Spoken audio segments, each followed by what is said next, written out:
I'd like to start by acknowledging the Gadigal people of the Eora Nation, the traditional custodians of the lands I'm speaking to you from today, and acknowledge traditional custodians all across the lands where you all are joining us from as well.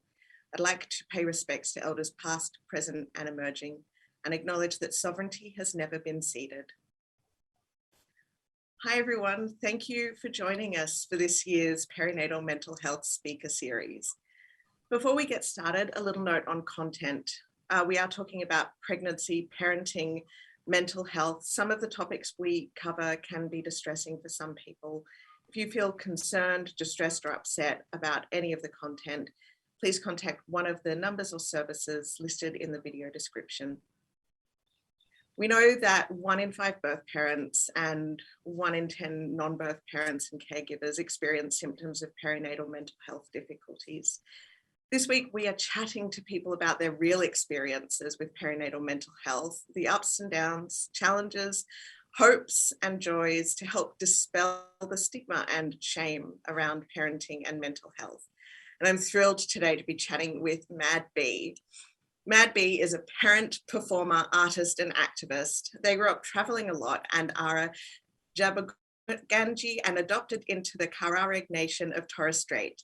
They've had a broad variety of creative experience in different genres. They have a stout work ethic and have spent a lot of time working and volunteering at a community level in a variety of areas, which has a major influence on their art.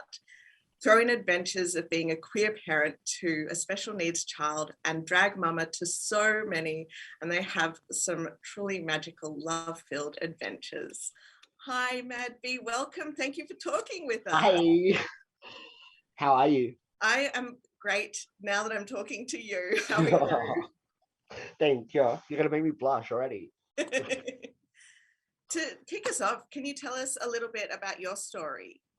Yeah, so I was raised, my parents split up young, like as a child as well, raised in a split parent household, and then always knew I was queer, but sort of went in denial for years and years, and went into a relationship like 10 years with a lovely woman who's parent to 4 biological children of mine, who are now like between 16 and 22. I'm going to get jumped on because I know I've gotten something wrong there, which is why I've given that broad spectrum of numbers. But I've gotten someone wrong. But yeah, and one maybe 15.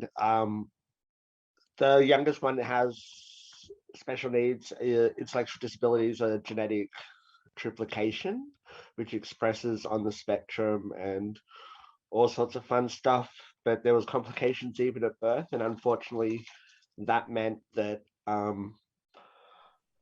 their mum had issues, mental health issues come up that they weren't aware they were even going through. That caused our relationship to break up and them to sort of seek another relationship without the children around as well. So I then raised the children for about a year. Then a couple of the children went back to their mum to live with her. And so now we're a happy dual parent family at other ends of the country because the children are all adults. They do and come to wherever they want to be and stuff. But yeah, the perinatal depression definitely would have had a major influence in that. We weren't aware as well. Like, we weren't aware of part of the half of the queer stuff in our relationship. Like, I didn't even know what non-binary was, let alone prenatal and postnatal depression and stuff as well. And weren't aware where to go for support and stuff, just because unfortunately within the communities up north, a lot of them have been very remote for a very long time. And unfortunately, a lot of the cultural and also religious influence has played a major part in those communities, whether it be remote Torres Strait or remote Cape York.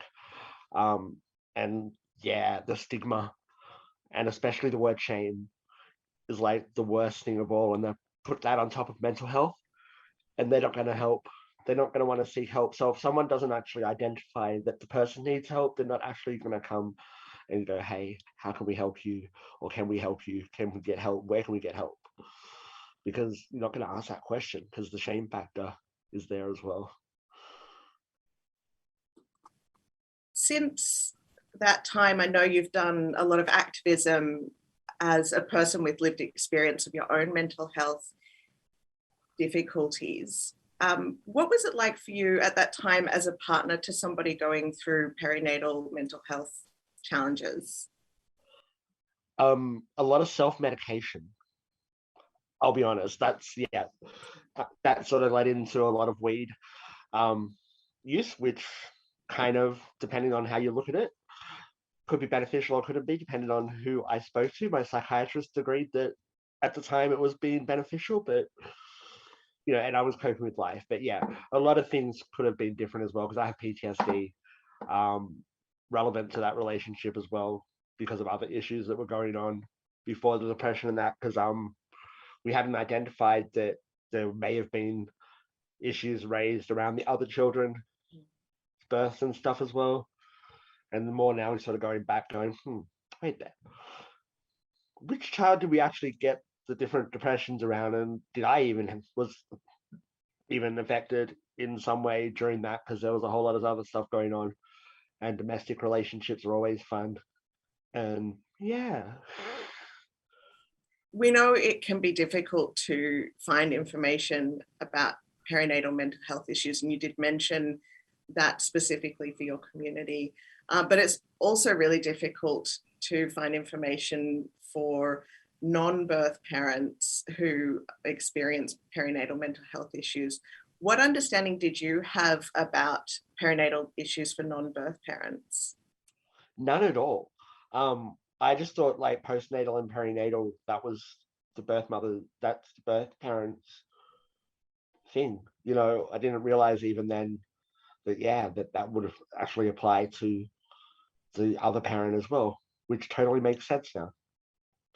But yeah, no, literally, like even now I'm still sitting here going, wait, what? Like okay, all right.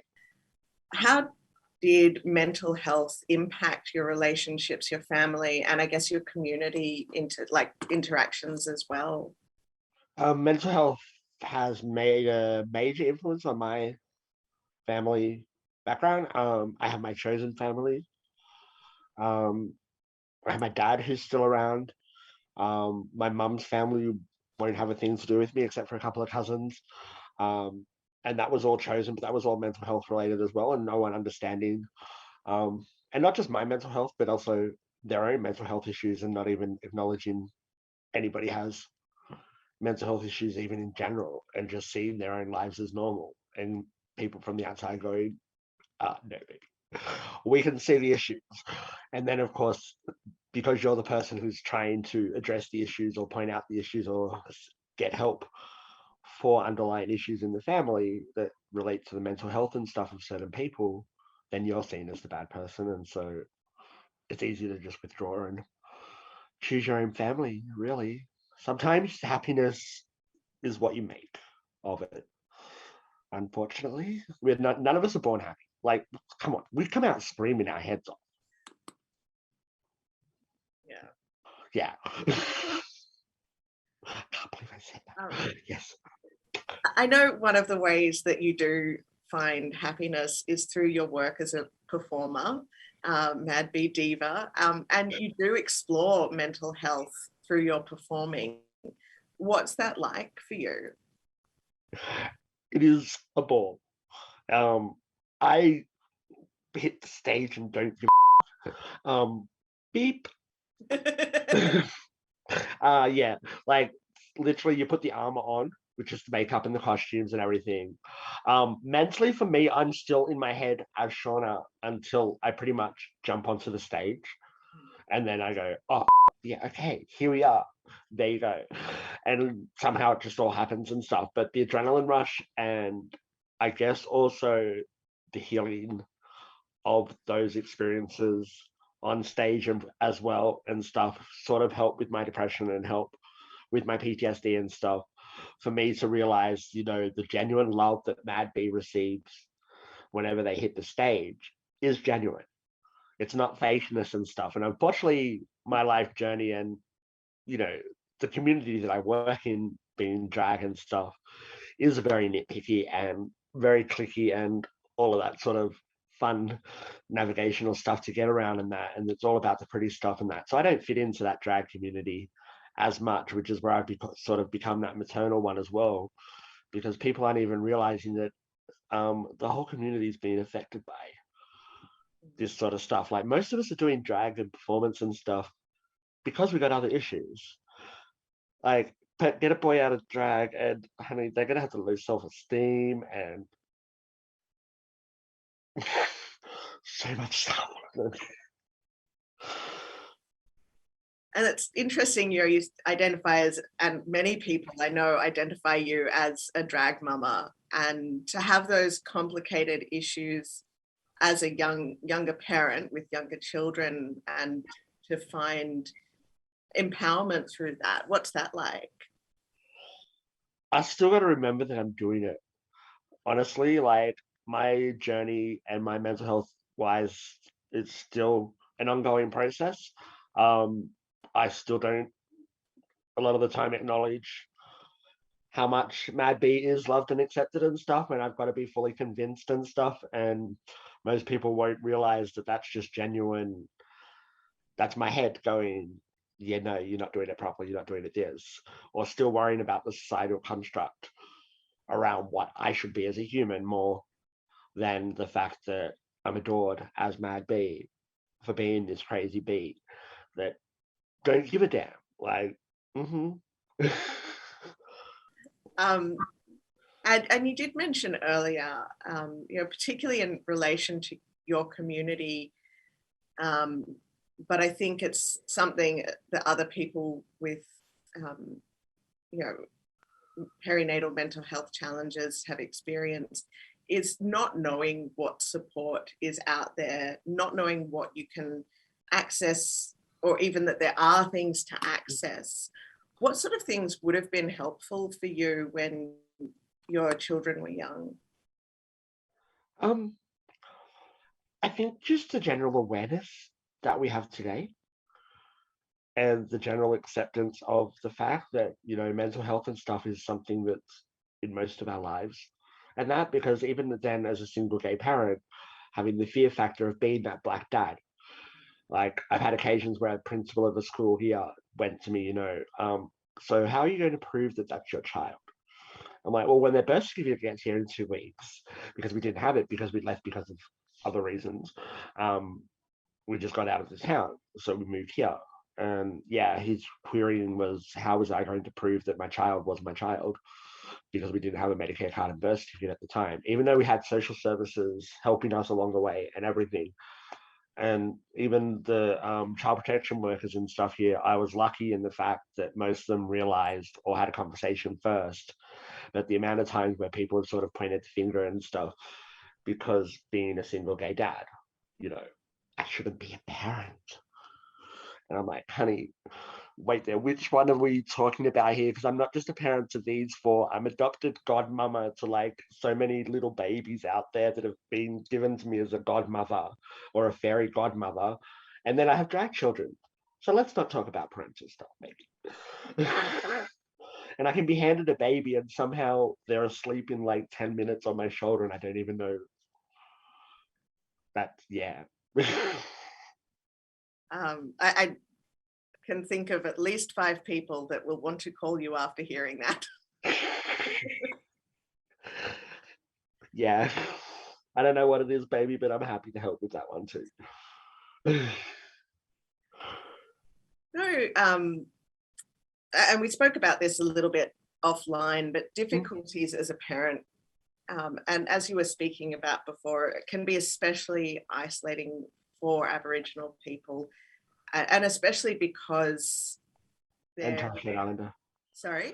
And Torres Strait Islander as well. And Torres Strait Islander, thank you. And not seeing those stories represented in some of the dominant discourse around perinatal mental health, there's none. mental health more generally. What's been your experience in this regard? Well, that's like even now, part of why I wanted to sort of come down to Canberra as the activist level at some point. One of the little points was, well, I'm closer to where the information's being distributed from. Maybe we can have an influence on it at this end. Unfortunately, we got hit by mental health stuff and stuff while we're here, so that wasn't happened. But one of the what ifs of me moving to Canberra was at some point to hopefully get involved in that sort of point of view, because unfortunately up north, like, we have people who are coming up and delivering mental health first aid and stuff, and that's fine. It's a couple selected people in these communities that are chosen to do these programs, and they're only chosen by people who are friendly to the workers or friendly to the council, and that's it. It's not a good selection of um, community members and stuff.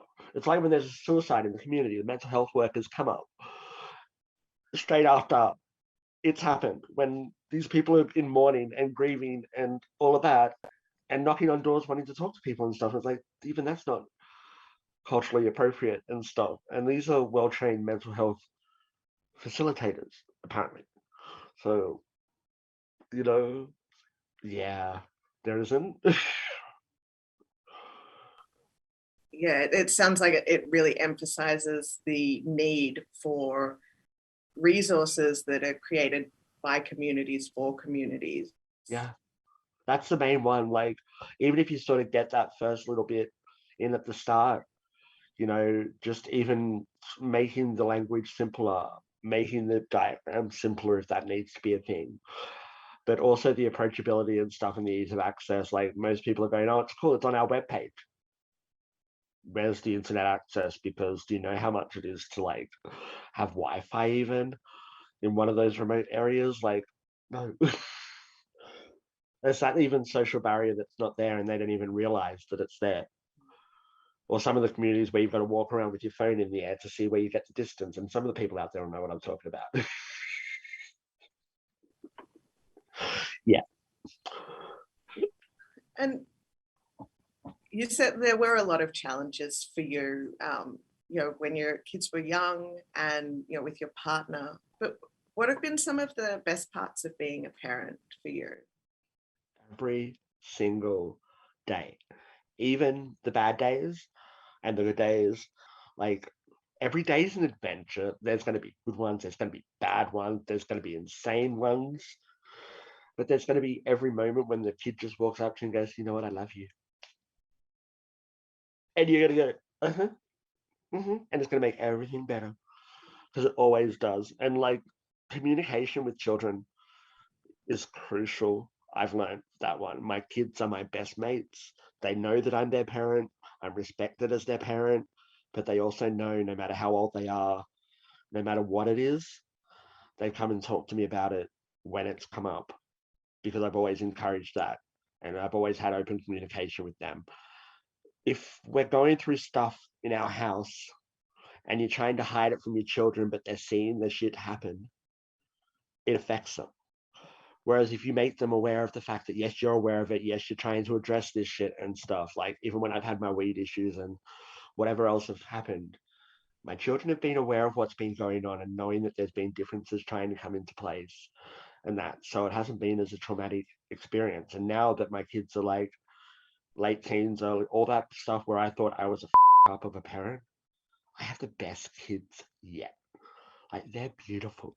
They are amazing and well-developed, well-rounded little humans. Like, I don't even know how it happened, but it happened and it was me. Like, yeah, anyone can do it, baby. Thank you. No And worries. thank you all for watching. You can find more about perinatal mental health, order resources, find contact information through our website, pnda.wayahead.org.au.